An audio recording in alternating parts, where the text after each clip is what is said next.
Episode 21. Eriska sakit hati. Eriska sebenarnya masih merasa sakit hati dengan ucapan Raka. Hanya karena dia membela Norin, Raka sampai memarahinya seperti itu. Bahkan mengantainya dengan kata-kata kotor. Apa gue seburuk itu di mata lo? Raka, sampai lo segitunya sama gue. Batin Eriska, kalau dikatakan Eriska tidak sedih dan sakit hati tentu saja semua itu bohong.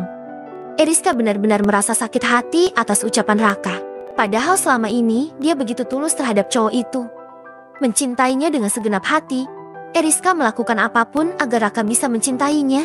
Akhirnya dia dekat dengan Norin dan hanya karena gosip atau bisa dikatakan sebagai aib Raka dan Norin, membuat pria itu langsung menuduhnya begitu saja.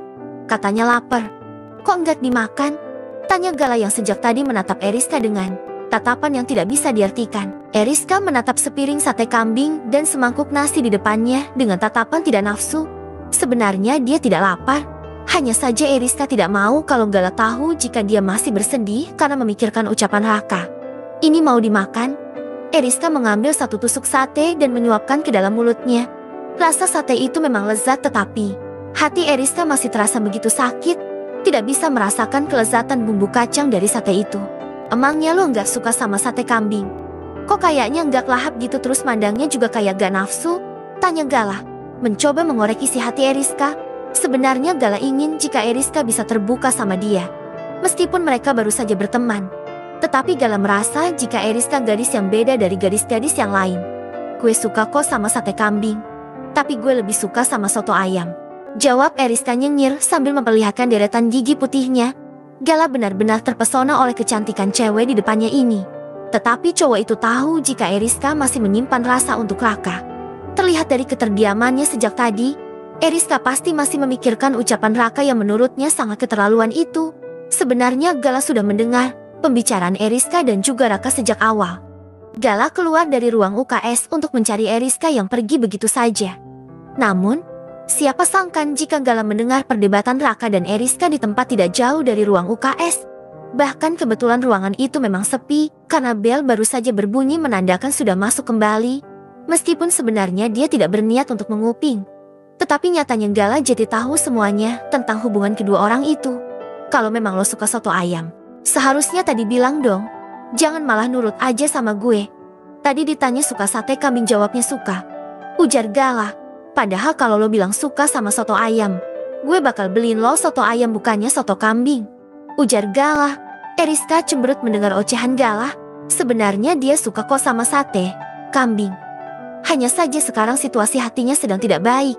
Jadi meskipun dia makan makanan mahal yang menurutnya paling enak sedunia, tentu saja dia tidak akan merasakan kelezatan makanan itu. Udah, mending kita habisin sate kambingnya daripada berdebat. Gue juga pengen cepat segera pulang. Ujar Eriska. Mau gue anterin? Eriska langsung menggeleng. Dia sudah ada sopir yang menjemput dan sekarang Pak Tarno sedang menunggunya di depan gerbang sekolah. Tadi Eriska sudah mengirim pesan kepada Pak Tarno jika dia sedang jajan ke warung sate depan sekolah. Gue udah dijemput sama sopir. Thanks buat tawarannya. Galo langsung manggut-manggut kalau memang Eriska sudah dijemput oleh sopirnya. Cowok itu merasa lega. Entah kenapa dia jadi sepeduli itu kepada Eriska, bahkan langsung tertarik dan terpesona pada pandangan pertama terhadap cewek tersebut. Bagus deh kalau udah ada yang jemput. Gue juga mau kok jadi sopir lo. Buat antar jemput sekolah. Eriska langsung menggeleng cepat. Enggak perlu. Keluarga gue udah cukup kaya kok buat sewa sopir. Gala tertawa mendengar jawaban dari Eriska. Dia tahu sebenarnya Eriska tidak menyombongkan diri. Tetapi hanya menjawab, celetukan darinya saja. Iya, gue tahu kok. Gala masih cengengesan sambil menyuapkan sate dan nasi ke dalam mulutnya. Eriska menatap Gala yang sedang tertawa.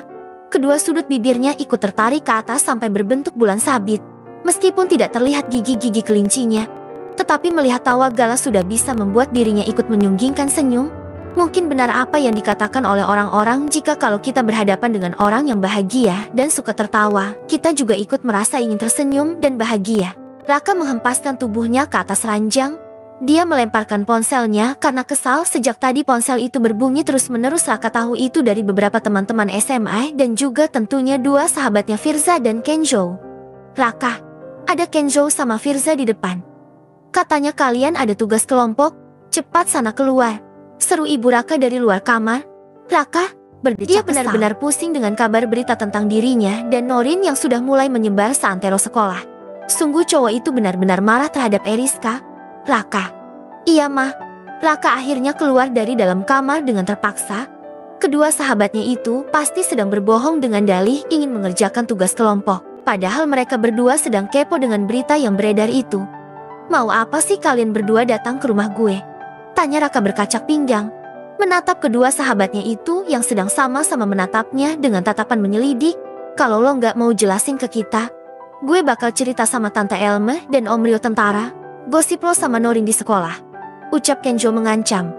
Akhirnya Raka menghela nafas kasar. Sepertinya dia tidak bisa menyembunyikan hal itu dari kedua sahabatnya. Tapi, bukankah tidak ada bukti yang nyata jika mereka tengah berciuman di gudang belakang sekolah itu?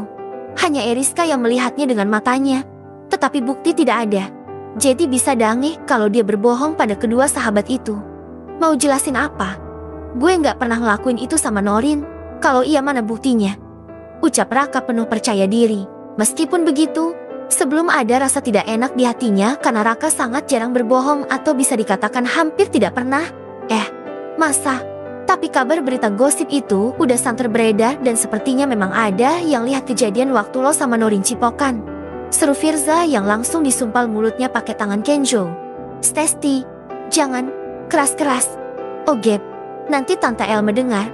Misi Kenjo. Firza manggut-manggut. Dia memang keceplosan tadi. Gosip emang gitu kan. Gampang banget nyebarnya. Terus kalian tahu siapa yang nyebarin gosip itu? Kenjo dan Firza menggeleng. Ya mana kita tahu. Kita cuma baca tulisan print itu di mading. Jadi kita nggak tahu siapa yang kasih berita heboh itu. Lagian gue juga nggak percaya kalau lo berani ngelakuin itu sama Norin. Seru Kenjo. Raka menelan ludahnya kasar. Bagaimana jika teman-temannya tahu kalau dia dan Norin memang sudah melakukan hal itu?